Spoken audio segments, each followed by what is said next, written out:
Okay, lean in close, because I need to tell you something that still boils my blood.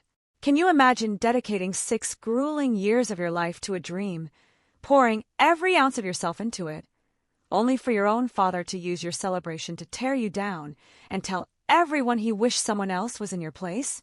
That's exactly what happened to me, and what unfolded over the next 3 months in our small, quiet valley. No one, absolutely no one, was ready for that. My name is Darcy, I'm 33, and I'm a registered nurse here in the Shenandoah Valley. For 8 long years, I've worked the night shift at County Memorial Hospital, 7 p.m. to 7 a.m., 5 nights a week. Imagine it.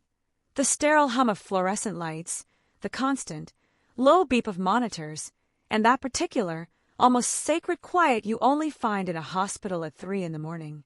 That's my world. I know my patients. I know Edna Connolly in room 214. When the dark scared her, I left the hall light on and just sat with her until her breathing softened. I know Mr. Torres in cardiac. When he wanted to sing to his wife one last time, I held the phone steady for him. That's the job, you know. You show up, you stay. I'd been doing it since I was 25, and somewhere along the way, I decided it wasn't enough. I wanted more. So, I went back to school. Not some fancy Ivy League, no. Valley Community College first, then the State University's online BSN program. 6 years. 6 years of studying between shifts, eating cold cafeteria sandwiches over textbooks in the break room, every single cent of tuition coming from my own paychecks. No family loans, no help from anyone. Well, almost no one. Jenna Whitfield, my fellow night shift warrior, would quiz me on pharmacology as we restocked supply carts at 4 a.m. She saw me. I lived alone, in a small rented house, about 20 minutes from my parents. 2 bedrooms, 1 squeaky porch swing. My younger sister, Brooke, lived just 10 minutes from them, in a double-wide with her husband, Kyle, and their 2 kids. In most families, 10 minutes versus 20 is just geography. In mine, those 10 minutes were the difference between being seen and being, well, furniture.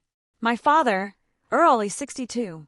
He worked at Valley Textiles for 32 years, until it closed. Now he patches roofs and fixes fences for $50 a pop. His hands, rough as sandpaper. His opinions, even rougher. My mom, Vivian, 58, works part-time at the thrift store inside Grace Baptist Church. She measured love like a carpenter measures wood by how close you stood. Her favorite phrase, the one that haunted me for years, was always, well, Brooke was here. Brooke was here when I was studying. Brooke was here when I was working. Brooke was here when I missed Sunday dinner because a patient coded at 6:45 and I couldn't leave until the next shift arrived. Brooke Collins, née Ashworth, married Kyle, a plumber who got laid off more often than he got raises. She lived just down Route 9 with her daughter Madison, 5, and son Tyler, 3. She did hair at a salon in town. She brought the grandkids over every single day. And in my mother's world, that was everything. Now, don't get me wrong, my parents weren't monsters. My father said grace before every meal and fixed Mrs. Henderson's mailbox for free. My mother crocheted blankets for the church nursery. They were decent people, with a blind spot shaped exactly like me. I told myself for 33 years they didn't play favorites. But favorites implies a deliberate choice, doesn't it? What my parents did was more like gravity. They just naturally drifted toward whichever daughter was standing closest. And Brooke, she made damn sure she was always standing closest. My father grew up in a family where college was a foreign language. His own dad, my grandpa Walt, drove a delivery truck for 41 years and used to say, "College is for folks who can't work with their hands." Earl believed that. He married at 23, punched in at Valley Textiles at 24, and built a life with his hands. When the plant closed, he didn't grieve the job. He grieved the proof that hands-on work mattered, that staying local mattered, that a man who never opened a textbook could still feed a family. So, when Brooke married Kyle, a plumber, a trades guy, a man who fixed things with wrenches instead of words, and settled half a mile from my parents, Earl saw that as vindication. His daughter chose his path. His values won. When I enrolled in the nursing program at 27, I expected skepticism. What I got was worse. I got contempt. "You think wiping bottoms for a living makes you better than us?" he sneered from the kitchen doorway, not even looking at me. I told him it wasn't about being better. He just walked away. But over the years, I noticed something strange. It wasn't just education Earl resented. It was the specific word, nursing. Anytime someone mentioned a nurse on television, he changed the channel. When Jenna came over once to pick me up for a shift, he stayed in the garage until she left. It was personal in a way that went beyond blue-collar pride. There was something behind his eyes when he heard that word. Not anger, exactly, but something closer to pain. I filed it away. I wouldn't understand it for another 3 months. My mother, Vivian, she actually enrolled in community college at 19, the same school where I'd later take my first nursing prerequisite. She dropped out after 2 months, married Earl, and 6 years later had me. She never went back. She didn't resent me for it, not exactly. But every report card, every scholarship letter, every clinical rotation milestone I brought home was a mirror she didn't want to look into. She compensated by redefining success. In Vivian's world, love was measured in physical presence. Who showed up for breakfast? Who brought pot roast on Sundays? Who was there when the grandkids scraped their knees? Brooke scored perfectly on that test every single day. She walked through Mom's door by 8:30 every morning, Madison on one hip, Tyler on the other. She made coffee in Mom's kitchen, folded laundry on Mom's couch, and told Mom stories about the salon. She was there. I was working. In Mom's math, the equation was simple. So, on the night of my graduation party, after Dad's soul-crushing toast, Mom leaned over to me as I gathered my purse. "What?" I asked, my voice barely a whisper. "It's a compliment to both of you," she whispered back, then reached down to pick up Tyler's sippy cup. She honestly believed that my father's toast, praising Brooke at my graduation, was just a father expressing love. She couldn't see what I saw. That love, expressed as erasure, isn't love at all. She went back to bouncing Tyler on her knee, humming something from the radio. My mother wasn't cruel. She just couldn't see past the daughter standing right in front of her to the one who'd been holding things together from 20 minutes away. The party went on without me. I stood on the porch of my parents' house, listening to the laughter leak through the screen door, watching fireflies blink over the cornfield. My hands were steady. 8 years of starting IVs on patients whose veins rolled will do that to you. I heard Brooke's voice inside. "Aw, Dad, you're so sweet." Then Kyle's, "Hey, someone pass me another beer." The clink of forks, the easy rhythm of a family that didn't notice one chair was empty. Jenna came out after about 10 minutes. She leaned against the railing, silent for a while. Finally, she said, "That was the worst toast I've ever heard." And I went to my cousin's wedding where the best man threw up mid-speech. I almost laughed. Almost. "You okay?" she asked. I thought about it. Really thought about it, like a diagnosis before you write it on a chart. Was I hurt? Yes. Surprised? No. That toast was just the latest in a lifetime of small erasures. The birthday party Mom forgot. The nursing school acceptance letter no one asked to see. The 6 Christmases where my gift was a gas station candle and Brooke's was a new coat. I looked at Jenna. "I'm done," I said. She nodded, like she'd been waiting for that exact sentence. Done pretending it doesn't bother me. Done sitting at that table and smiling when someone puts a knife in me and calls it a compliment. I wasn't planning revenge. I wasn't scheming. I was just making a decision. Quiet as a pulse ox reading in a dark room. I was done being invisible. Just 6 months before that fateful toast, I'd organized a surprise party for Mom's 58th birthday. I ordered a cake from Sullivan's Bakery, the good one, $45, buttercream roses, and drove 40 minutes after a 12-hour shift to set up streamers and candles while Mom was at the thrift shop. I was arranging plates when my phone buzzed. A photo from Brooke.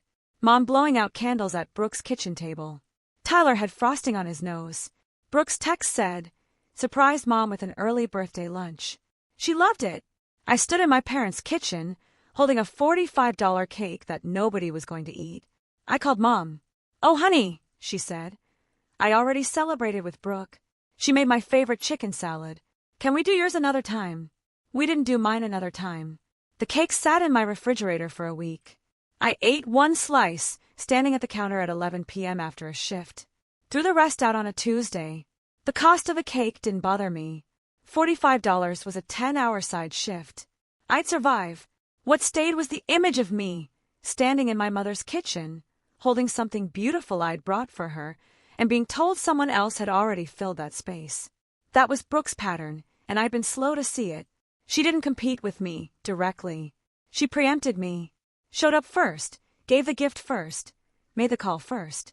Then, when I arrived with my version, the slot was already taken. And I looked like the one who was late. Like I hadn't tried hard enough. Like I was the daughter who was always 20 minutes behind. The Monday after the graduation party, I clocked in at 7 p.m. like always, changed into scrubs, checked my patience. Mrs. Connolly, Edna, was awake in room 214, oxygen cannula in her nose, a jigsaw puzzle book open on her lap. She looked up and squinted at me over her reading glasses. "Honey, you look like someone stole your sunshine." "Just tired, Mrs. Connolly," I mumbled. She put down her pencil. "The people who love you wrong are the ones who wound you deepest. But they are not the only people who love you." I adjusted her oxygen flow and didn't answer. Down the hall, Dr. Patterson caught me restocking the supply closet at 2 a.m. Margaret Patterson, 54, family medicine, ran the community outreach program and spoke in bullet points. "Darcy, congratulations on the BSN. We're all proud of you." One sentence from my supervisor did what my father's entire speech couldn't. "Thank you, Dr. Patterson. Also, we're planning the annual community health fair in October. I want you to lead the nursing screening team this year. 15 volunteers, 6 clinic stations, free blood pressure and glucose checks for the whole county. It's a big project. You interested?" I said yes before she finished the sentence. The health fair was real work. Community medicine, the kind that changes outcomes for people who can't afford a doctor visit. It was also, without my realizing it at the time, the stage where everything would eventually come to light. But that night, walking to my car at 7:15 a.m., with the sunrise hitting the blue ridge behind the parking lot, I just felt something I hadn't felt in a long time. Seen. A patient who'd known me 3 weeks, and a boss who'd worked beside me for 8 years said what my parents couldn't manage in 33. If you've ever worked yourself to the bone, and the only people who noticed were strangers, you know exactly what that Monday night felt like. And trust me, this story isn't over. Not even close. 2 weeks after graduation, I ran into Brooke at the Food Lion on Route 9. She was loading a cart with frozen chicken nuggets and juice boxes, Tyler squirming in the seat. She waved me over like nothing had happened. "Hey, Dar, how's the new diploma?" I told her it was fine. Dad didn't mean anything by that toast, you know. He's just old-fashioned. You know how he gets about school stuff. I watched her stack a 12-pack of soda on the bottom rack. "Sure. Hey, listen, can you watch Madison and Tyler on Saturday? Kyle's got a buddy's bachelor party, and I need a break." She said it so casually, like she was asking me to pass the salt. "I'm working Saturday." She rolled her eyes, an actual eye roll, chin tilted, lashes towards the ceiling. "You always say that." "Because I'm always working Saturday, Brooke." She shrugged and tossed a bag of pretzels into the cart. "Oh, by the way, Kyle's 30th birthday is next month. Cookout at our place." She said the whole family, the way someone draws a circle with their finger. And I was standing just outside the line. I smiled, because that's what I do. I said I'd try to make it, because that's what I always say. Then I drove home and sat in my car in the driveway for 10 minutes, engine ticking, and thought about how effortlessly Brooke could reduce 6 years of my life to the new diploma. 6 years of night shifts, clinical rotations, studying drug interactions in a break room that smelled like burned coffee. A new diploma, like I'd picked it up at a yard sale. Kyle's birthday cookout was a Saturday in late July. 20 people in Brooke's backyard, folding chairs on patchy grass, a smoker going since dawn. I brought a gift, a decent flashlight set, because Kyle worked in crawl spaces and his old one was dying. Nobody acknowledged it. I sat next to my cousin Lisa, ate coleslaw, and tried to feel like I belonged. Halfway through, I went inside to refill my water glass. The kitchen window was open, and Brooke was on the back deck talking to Janet Morrison, the neighbor from 2 streets over, the one who organized the church bake sale every Easter. I heard my name. "Darcy's not really around much," Brooke was saying, voice low and sympathetic. "She's always working. I think she just doesn't like being around family." Janet made a soft clucking noise. "That's a shame. Your parents must be heartbroken." "They don't say it. But yeah, it's hard on Mom, especially." I put the glass down, stood there in my sister's kitchen, hand on the counter, and listened to her build a version of me for the neighbors. A version where I was the absent daughter, the one who chose career over family, the one who couldn't be bothered. Brooke wasn't lying about the facts. I did work a lot. I wasn't around as much as she was, but she was lying about the reason. And the worst part was how natural she sounded, like she'd told the story so many times, it had become true in her own mind. I picked up my glass, filled it, and went back outside. Later, Mom pulled me aside near the cooler. "When are you going to settle down and give me more grandkids, Darcy? You're not getting younger."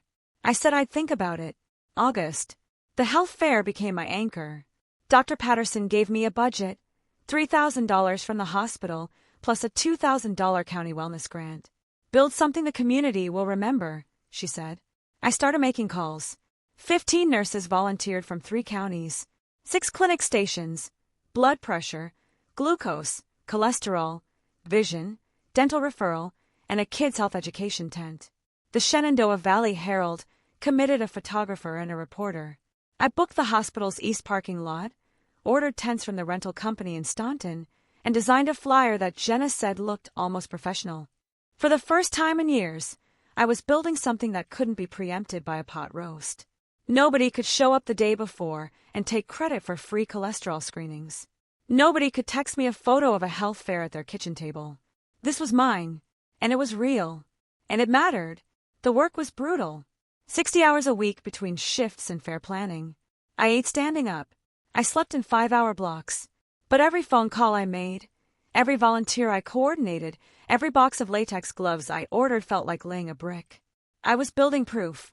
Not for my family. I'd stopped building things for them. For the county. For the patients like Mrs. Connolly and Mr. Perkins who needed free screenings because their Medicare didn't cover everything and the nearest specialist was 90 minutes away. The fair was scheduled for the second Saturday in October, open to the whole county, which meant open to everyone in the Shenandoah Valley, which meant open to my parents. I didn't dwell on that. I had work to do. In September, things started unraveling at my parents' house. Mom mentioned during a Sunday phone call that Brooke was helping manage the household finances now.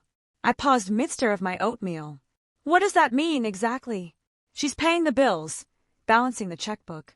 You know your father's no good with numbers since the plant closed. Mom, are you sure that's? Brooke is here every day, Darcy. She handles things. The way she said, handles things, made it sound like an indictment of me. The next time I visited, I noticed the porch railing wobbling when Mom leaned on it. The gutters were sagging, paint peeling. I offered to pay for repairs. Brooke already called someone. Mom waved her hand. 2 weeks later, nobody had come. The railing wobbled worse. I didn't push it, but I did stop by the pharmacy to pick up Mom's blood pressure medication, something I'd been doing for 2 years, quietly, on my way home from night shifts. And the pharmacist, Doug Cleary, frowned at his screen. Your mom's insurance premiums haven't been paid in 2 months, Darcy. If they lapse, refills go to full price. 2 months. Brooke, who was supposedly managing the finances, hadn't paid the health insurance. I thanked Doug, drove to the county office during my lunch break, and paid the back premiums myself.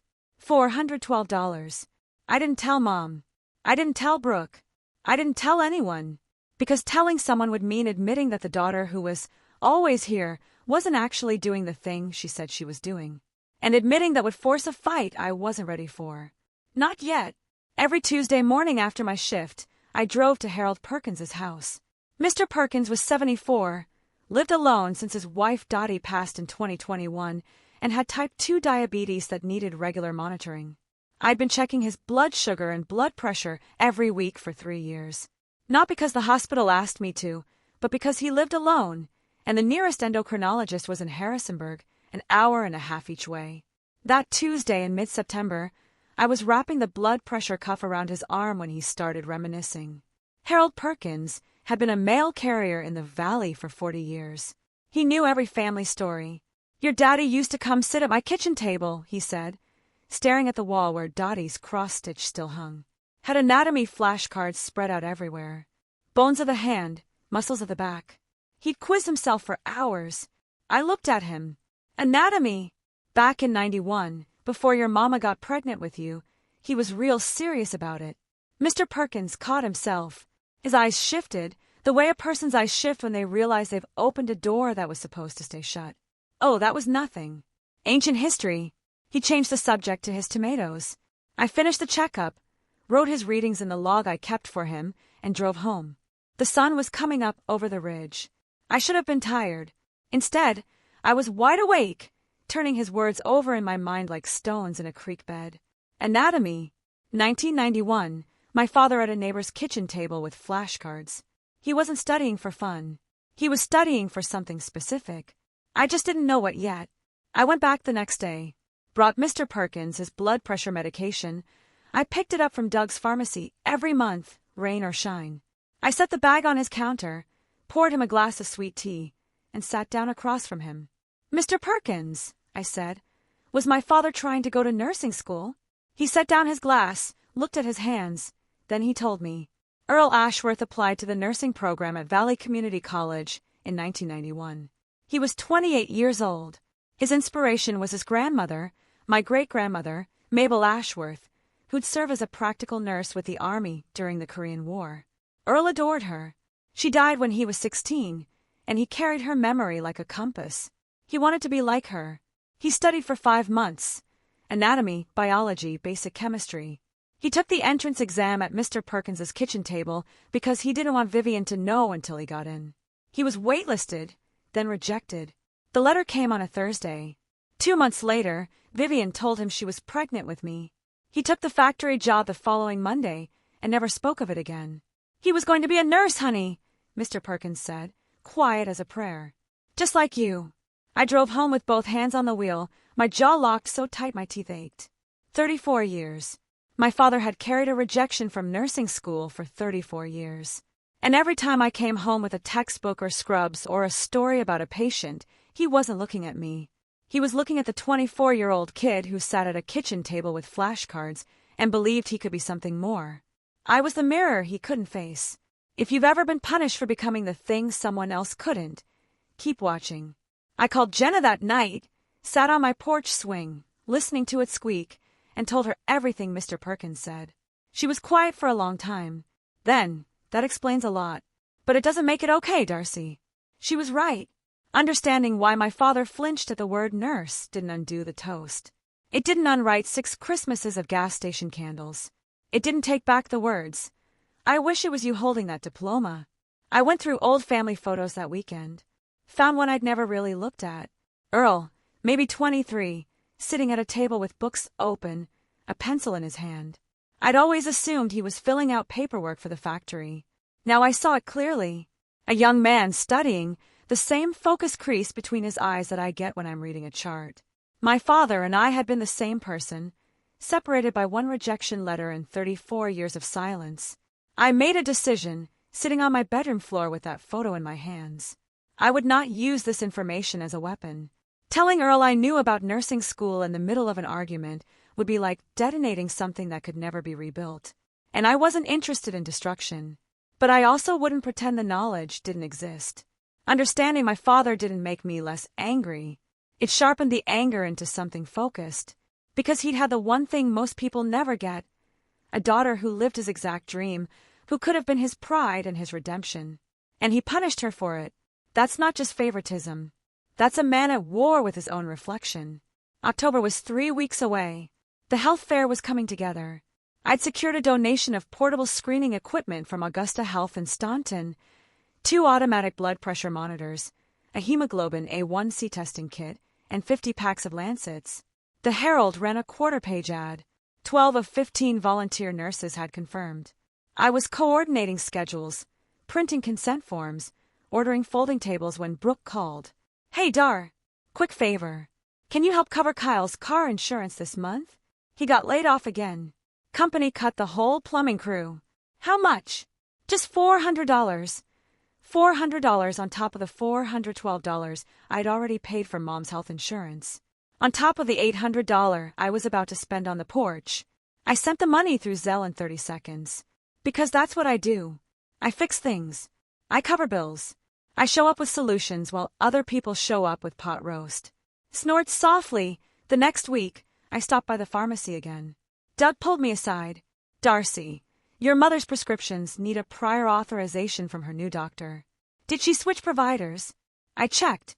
She hadn't switched, but the insurance records showed a change in the primary care physician field. Someone had called the insurance company and updated it to a doctor in Staunton that Mom had never visited. I fixed it, called the insurance line, reversed the change, confirmed Mom's original doctor. 45 minutes on hold during my lunch break. When I asked Mom about it, she just said, "Brooke handles all that now." Brooke handles all that now. A phrase that was starting to sound less like delegation and more like a door I wasn't supposed to open. The porch railing was getting dangerous. Mom walked out every morning to check her bird feeders, and I could see the wood splitting where the posts met the deck. I waited 2 more weeks for Brooke's contractor. Nobody came, so I called Russ Decker, Mr. Perkins's son-in-law, a handyman who'd done solid work on half the porches in the valley. "Russ, can you fix my parents' railing? The east side is about to give." "Sure thing. When do you want me out there?" "This week if you can. And Russ, don't mention I called. Please just send the bill to me." He did the job on a Wednesday. $800 for new posts, reinforced brackets, and fresh stain. The railing was solid enough to lean on again. Sunday dinner at my parents' house, 3 days later. I walked up the porch steps and ran my hand along the smooth new wood. Inside, Mom was beaming. "Look at that porch, Darcy. Brooke found the best contractor." Russ Decker was sitting at the table. He was there because he was Mr. Perkins's family, and Perkins sometimes came to Sunday dinner. Russ heard Vivian credit Brooke. He glanced at me. I shook my head. Barely, the kind of shake you'd miss if you weren't looking for it. Russ looked back at his plate and cut his roast beef. He thought Brooke had called him because I'd used a different phone number when I arranged the job. He had no reason to question it. I sat down, ate my mother's pot roast, complimented the new porch, and said nothing.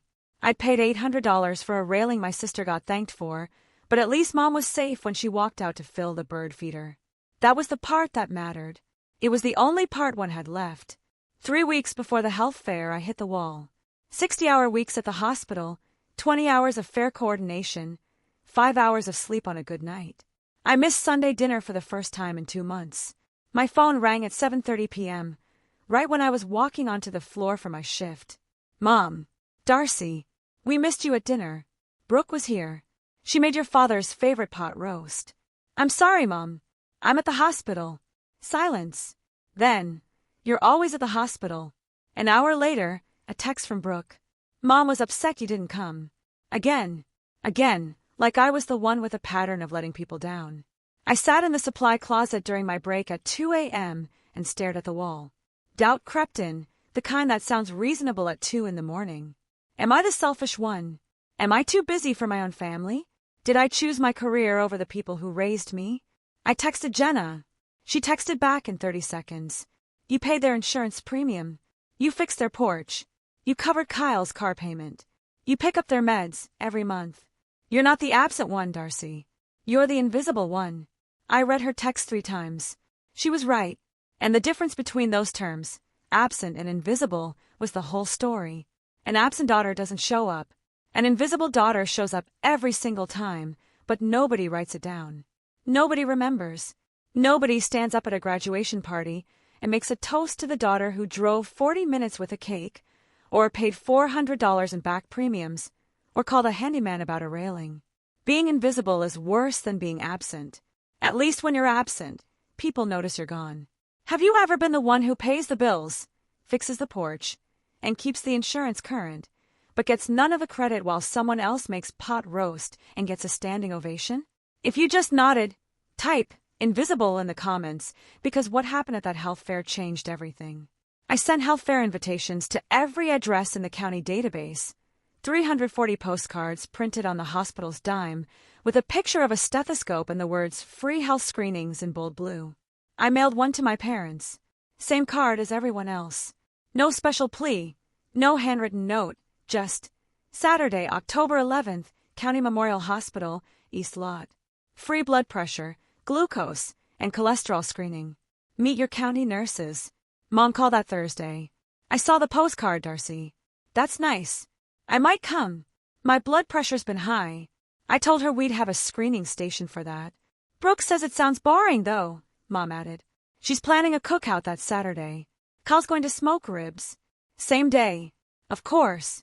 I could picture Brooke scrolling through the postcard, seeing my name, and deciding, consciously or not, to schedule her own event as counter-programming. Ribs versus blood pressure checks. In the Ashworth family marketplace, ribs won every time. Kyle chimed in at the next Sunday dinner. Darcy just wants to show off in front of the whole county. I smiled. I'd gotten good at smiling through things that should make a person scream. The fair isn't for me, Kyle. It's for people who need free screenings. Yeah, well, we're doing ribs. I didn't argue. I didn't lobby. I didn't ask anyone to choose the fair over the cookout. If they came, they'd see what I'd built. If they didn't, the county would still get their screenings. This fair wasn't a weapon. It wasn't revenge. It was just me doing my job in public for the first time. And for the first time, I didn't care whether my family was watching. 10 days before the fair, I was called into the office of Margaret Holloway, the hospital administrator. Margaret was 61, wore reading glasses on a beaded chain, and ran County Memorial the way a good principal runs a school, firm, fair, and 3 steps ahead of everyone. Sit down, Darcy. I sat. She opened a folder. Your name has come up at the last 3 board meetings. We're creating a new position, nurse community liaison. Regular daytime hours, salary bump, and a role connecting this hospital to the communities we serve. Home visits, wellness programs, outreach coordination. We want you to apply. I stared at her. The board was particularly impressed by the patient satisfaction surveys, she continued. Families have been writing letters. Caroline Connolly's letter was 3 pages long. 3 pages. Edna Connolly's daughter had written 3 pages about me. I'd never read the surveys. I didn't even know families could submit letters. She wrote about the nights you sat with her mother, Margaret said. She wrote about the oxygen and the hallway light. She wrote that you treated her mother like a person, not a chart. I sat in that chair and thought about my father standing at the head of a table, raising a glass to a daughter who didn't earn the toast. And here was Margaret Holloway, holding a 3-page letter from a stranger's daughter, telling me the hospital board had noticed. The world has a strange sense of balance sometimes. I'd like to apply, I said. Margaret smiled. Good. I was going to be disappointed if you said no. I walked back to the floor and checked my patients and didn't tell anyone. Not yet. Some things need to sit before you serve them. 1 week before the fair, I stopped by my parents' house after the pharmacy run. I put Mom's medications on the counter, stacked the groceries I'd bought, bread, milk, eggs, the canned soup Dad liked, and found Earl in the living room. He was watching a fishing show, volume low. Mom was in the kitchen. I sat on the arm of the couch. This was my last try. I knew it was my last try. Dad, I said, I'd really love for you and Mom to come to the health fair next Saturday. We'll have free blood pressure checks. And Mom said hers has been high. He didn't look away from the television. I don't need a nurse telling me what's wrong with me. Nurse. He said it the same way he always did, clipped, like biting the word off before it could grow. It's not just for you, Dad. It's for the whole community. He reached for his coffee mug. Brooke's having a cookout that weekend. I looked at the side of his face, the jaw that was identical to mine, the stubborn set of it, the refusal to turn. I understand, I said. And I meant it. I understood more than he knew. I stood up, kissed Mom on the cheek in the kitchen, and drove home. 20 minutes on Route 9, windows down, October air carrying the smell of hay and wood smoke. I didn't cry, not because I was being brave, but because I'd already grieved this. The fantasy of my father standing at a health fair and watching his daughter do the thing he'd been rejected from doing 35 years ago. That fantasy died at a graduation party in June. I was just finally putting it in the ground. 3 days before the fair, I ran into Caroline Connolly at Doug's pharmacy. Caroline was picking up her mother's nebulizer supplies.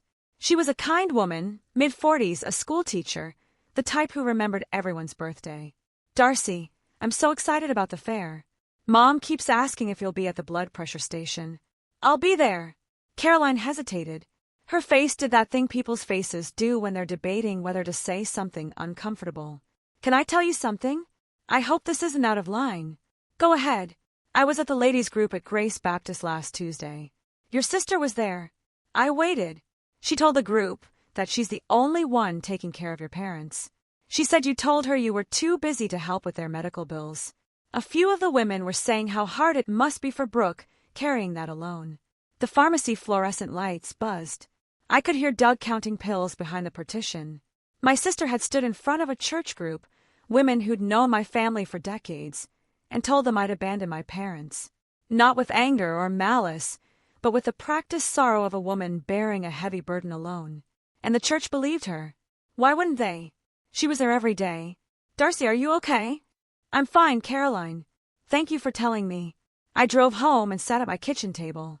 Insurance premiums, porch railing, Kyle's car payment, Mom's prescriptions, groceries every other week. And my sister stood in a church and told those women that I couldn't be bothered. Snorts, a low, humorless sound. She didn't just take credit for what I did. She told an entire congregation that I was the daughter who walked away. That was the line. Right there, in Doug's pharmacy, under fluorescent lights, between the allergy meds and the blood glucose monitors. That was the line. I found Brooke in the parking lot of the salon the next day. Lunch break. She was sitting in her minivan, eating a yogurt with the door open. I walked up calm, the way you walk into a patient's room when you already know the diagnosis. Brooke, why did you tell the church group that I refused to help with Mom and Dad's medical bills? Her spoon stopped halfway to her mouth. Who told you that? Does it matter? She put the yogurt on the dashboard. I didn't say you refused.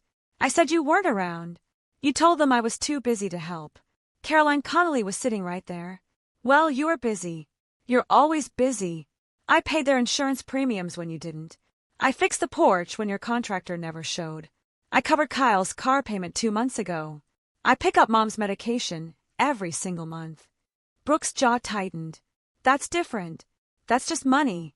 I'm the one who's there. You told people I abandoned them, Brooke. She stepped out of the van. Her eyes were hard. And then, just for a second, they weren't. Her voice cracked. Just once. You got everything, Darcy. The brains, the grades, the job everyone talks about. All I had was being here. Being the one who shows up. And now you want credit for that, too. I looked at my little sister, 28 years old, yogurt on her scrubs, standing in a parking lot with her minivan and her 2 kids' car seats visible in the back. She was scared, genuinely scared that if our parents saw me, really saw me, they'd stop seeing her. Her pain was real. What she did with it wasn't. I don't want credit, Brooke. I just want you to stop lying. She got back in the van and drove away. That night, I sat at my kitchen table with a photo of young Earl surrounded by books. I thought about what Brooke said in the parking lot. All I had was being here. I thought about what Mr. Perkins said in his kitchen. He was going to be a nurse, honey. Just like you. I thought about my mother's phrase, the one she'd worn into the floorboards of every conversation. Well, Brooke was here. The pattern was so clear now I could draw it with my eyes closed. Earl projected his failure onto me. Every degree I earned was a reminder of the degree he didn't. Brooke projected her insecurity onto me. Every skill I developed threatened the only currency she had, proximity. And Vivian projected her regret onto me. Every classroom I walked into was the classroom she walked out of at 19. None of it was ever about me. I was just the surface they bounced their unfinished business off of. And for 33 years, I'd stood still and absorbed it. Paid the bills, fixed the porch, covered the insurance, smiled at the dinner table, driven home with untouched birthday cakes, sat on porches while my own graduation party continued without me. I wasn't going to fight Brooke. I wasn't going to confront Earl with what I knew about nursing school. I wasn't going to deliver a speech, or write a letter, or make a scene. I was going to do something simpler and harder than all of those things. I was going to stop whispering. The health fair was in 4 days. I'd built something real, something visible, something the entire county could see. All I had to do was stand inside it and let the truth speak for itself. Saturday, October 11th. I arrived at the hospital parking lot at 6 a.m. October air, sharp and clean, the kind that makes the Blue Ridge look like it was painted overnight. I directed the tent setup, 6 white canopies in a row, each with a screening station, folding tables, and hand sanitizer dispensers. A banner across the entrance, County Memorial Community Health Fair, free screenings. By 9 a.m., the lot was filling. Families from across the valley, farmers in boots, retired teachers in windbreakers, young mothers with strollers. Jenna set up the blood pressure station. 2 nursing students I'd mentored handled the glucose testing. Dr. Patterson checked the equipment at the cholesterol station and gave me a thumbs up. The Herald photographer was already shooting. I was in my element, clipboard in hand, stethoscope around my neck, directing volunteers and greeting families the same way I greeted patients, by name, with eye contact, like they were the only person in the room. At 10:15, I looked up from a conversation with the Herald reporter and saw them walking through the entrance. My mother in her church cardigan, my father in his good flannel, Brooke and Kyle trailing behind, Madison holding Brooke's hand, Tyler on Kyle's hip. They came, not because they chose the fare over the cookout.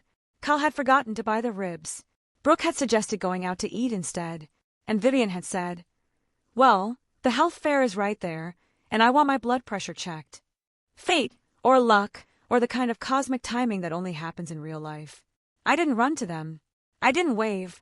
I adjusted the clipboard in my hand and walked over. "Welcome," I said. "Blood pressure station is right over there." Professional. Steady. Like any nurse greeting any patient. The fair was humming. 230 people by the official count. I just helped an elderly man named Gerald through the glucose screening when I saw Mom sitting at Jenna's station, arm extended, blood pressure cuff inflating.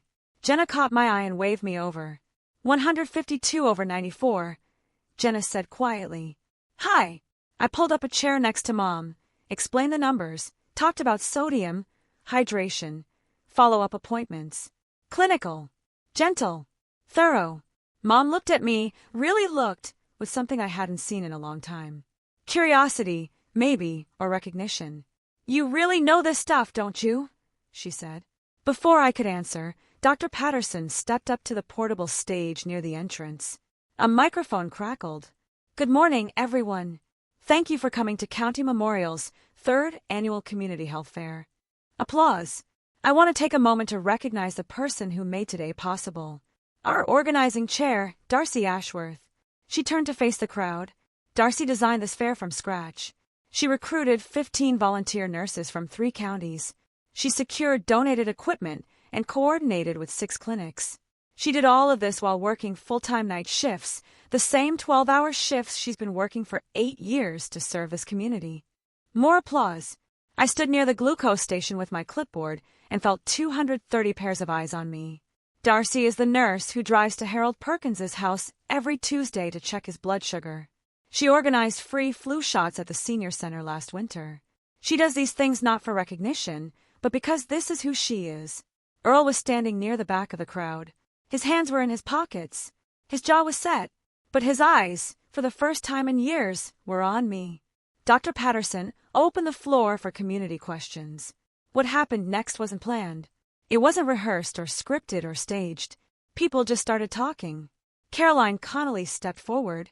My mother has been in and out of the hospital for 3 years. Darcy sat with her through 3 nights when she couldn't breathe. She never charged for those extra hours. She just stayed. Mr. Perkins raised his hand from his wheelchair near the tent entrance. His grandson Russ had wheeled him in. "This girl picks up my medication every month. Has for 3 years. Rain, snow, 100-degree days. She never missed." A young woman I recognized, Tanya Brooks, a nursing student I'd mentored through her clinicals last spring, stood up from a folding chair. "Darcy taught me that being a nurse isn't just a job, it's a promise. She's the reason I didn't quit when I failed my first clinical exam. She sat with me in the parking lot for an hour and told me that failing a test doesn't make you a failure." One by one, like a thread being pulled, people who didn't know each other. People who had no reason to coordinate, each one telling a story about the same person, the same nurse, the same neighbor, the same quiet woman who showed up and stayed and never asked for anything in return. I stood there with my clipboard and my stethoscope and didn't say a word. Vivian had her hand over her mouth. Earl's jaw was working, the muscle pulsing the way it does when he's fighting something internal. And Brooke was sitting in a folding chair with Tyler on her lap, and her face had gone tight as a closed fist. She leaned over to Kyle. "This is all for show," she whispered. But she whispered it loud enough for the people next to her to hear. And they looked at her. Brooke couldn't hold it in. She stood up, Tyler sliding off her lap onto the chair. The crowd had just gone quiet between speakers, and Brooke's voice cut through the October air like a car horn in a church. "This is ridiculous. You all act like she's some kind of saint. She pointed at me. She doesn't even call Mom. The silence was total. No wind, no children. Just 230 people staring at my sister, standing in the middle of a community health fair, accusing me of neglect. Caroline Connolly spoke first. Darcy, she calls the hospital pharmacy every week to check on your mother's prescriptions. I've been at the counter when she does it. Doug, the pharmacist, who'd set up a medication information table, looked up. I see Darcy pick up your parents' medications every single month. She's been doing it for 2 years. Then Russ Decker, standing behind Mr. Perkins's wheelchair, his brow furrowed. Wait, Darcy's the one who called me to fix your parents' porch. She paid me $800 and told me not to mention it. Vivian turned to look at Russ. You? Russ looked confused. Yes, ma'am. She called in September. One by one, the pharmacist, the handyman, the patient's daughter. People who had no idea they were pieces of the same puzzle. Each one holding a fragment of a truth that my sister had spent months burying under pot roast and smiles and whispered lies at church. Brooke's mouth opened, closed, opened again. She looked at our parents. Kyle had taken 2 steps back from her, hands in his pockets, staring at the ground.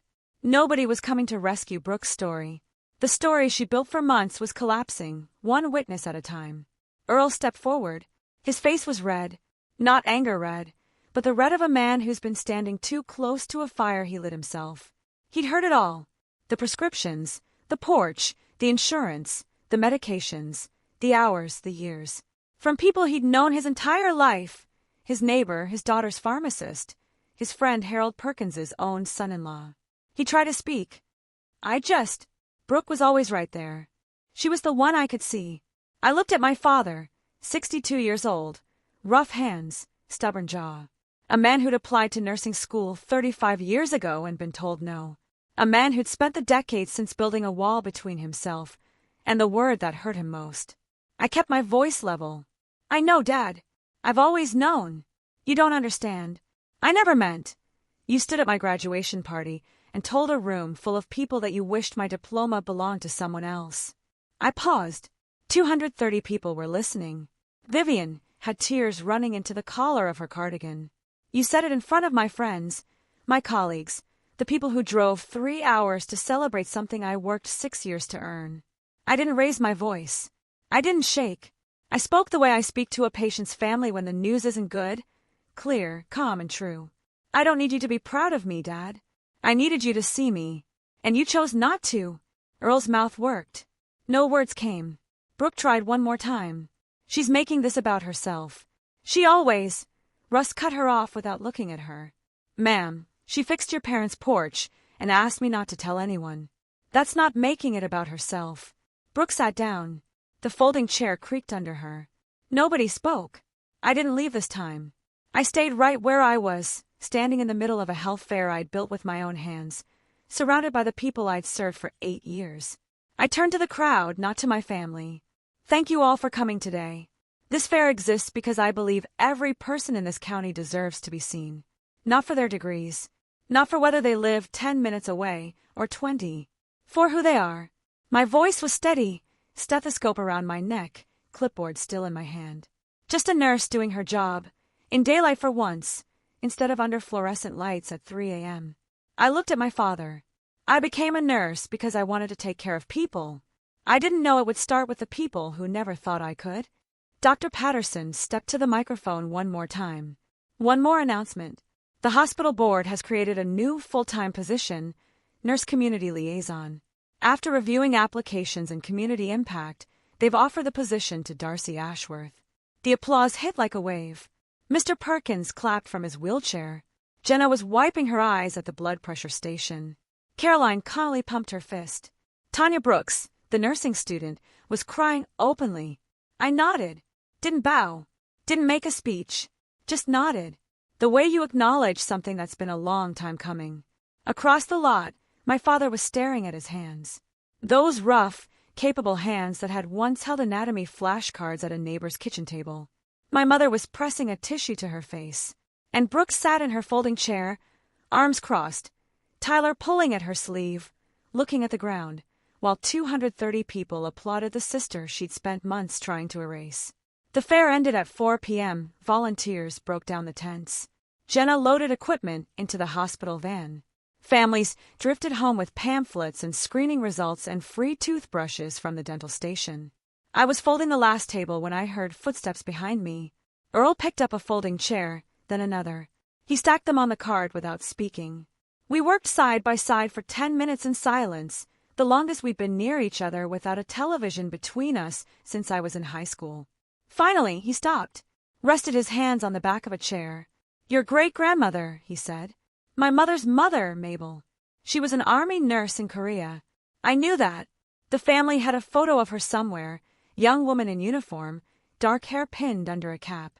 She's why I—" He stopped, started again. "Mr. Perkins told you about the nursing school." It wasn't a question. "Yes." He nodded slowly. "I was going to be like her. Like you. Why didn't you ever tell me, Dad?" He gripped the chair back. His knuckles went white. "Because every time I saw your textbooks, I remembered the letter that said I wasn't good enough." There it was. 34 years of silence broken over a stack of folding chairs in an empty parking lot. He wasn't apologizing. He wasn't promising to change. He was telling the truth for the first time. And the truth was that my father had punished me for living the life he'd been denied. "I'm not going to stop being a nurse, Dad. I know." A pause. "And I'm not going to pretend I'm okay with all this yet." Another pause. Longer. "But I see you now, Darcy. I should have seen you a long time ago." He picked up another chair and kept stacking. A month later, I started the liaison position. Regular hours. No more night shifts. I drove through the valley, visiting homebound patients. Mr. Perkins on Tuesdays, Mrs. Connolly on Thursdays, and a rotating list of seniors who needed blood pressure checks and someone to talk to. I still picked up Mom's medications from Doug, still brought groceries every other week. The difference was small but measurable. Mom started calling to say thank you, a phrase she'd never offered me before. Dad didn't praise me. That wasn't coming anytime soon. Maybe never. But he stopped criticizing. He put my BSN graduation photo on the mantel shelf between Madison's kindergarten picture and Tyler's baptism portrait. And Brooke and I sat in her minivan one Sunday after church, the engine off, the kids sleeping in their car seats. "I was scared," she said, "that if they saw you, they'd stop seeing me." "There's room for both of us, Brooke," I told her. "But not if you keep lying." She picked at a thread on the steering wheel cover. The family wasn't healed. Healing takes years, if it comes at all. But we'd stopped pretending. And sometimes, stopping the lie is the first honest thing a family does in decades. The people who overlook, you don't get to define your worth. But you do get to decide how long you stay invisible. A toast made to the wrong daughter. A porch fixed in silence. A $45 cake nobody ate. A diploma nobody clapped for until an entire county did. If this story made you think of someone who deserves to be seen, please share it with them. And if you have a story about the day you stopped being invisible, tell me in the comments below. I really want to hear what you have to say.